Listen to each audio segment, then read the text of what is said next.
कम मेहनत में कम टाइम में बनाई जाने वाली आज आपके साथ डिनर की ऐसी मज़ेदार सी चिकन टिक्का बिरयानी की रेसिपी शेयर करने जा रही हूँ जिसको बनाना बहुत आसान है और मज़े की इतनी बनती है कि मेहमान आपकी तारीफ किए बगैर नहीं रह पाएंगे।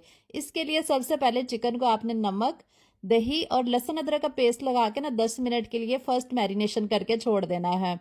अच्छा, उसके बाद आपने लेना है नमक, लाल मिर्च पाउडर, कुटी हुई लाल मिर्च, धनिया पाउडर, ज़ीरा पाउडर, गरम मसाला पाउडर, हल्दी पाउडर और 3 टेबलस्पून बिरयानी मसाला लेकर ना अच्छे से मिक्स कर देंगे।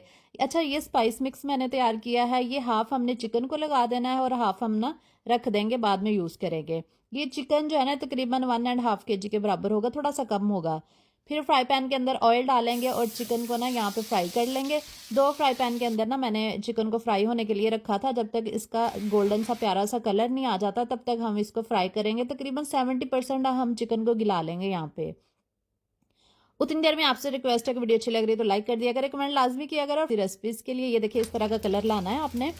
उसके बाद प्याज़ों को हमने फ्राई कर लेना है। जब ब्राउन हो जाएंगे ना फिर ½ kg इसमें टमाटर मैंने डाल दिए थे और स्पाइस मिक्स डाल के ना अच्छे से मसाले को भून लेंगे।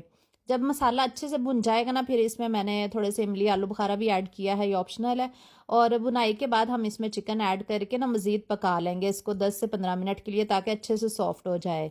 और उसके बाद हमने कोयले का धुआं लगाना है और साथ मैंने चावल भी बॉयल कर लिए थे। अच्छा, ये देखिए ये मसाला बहुत अच्छे से ना पक चुका था, गल चुका था चिकन। फिर हम लेयर्स लगाएंगे।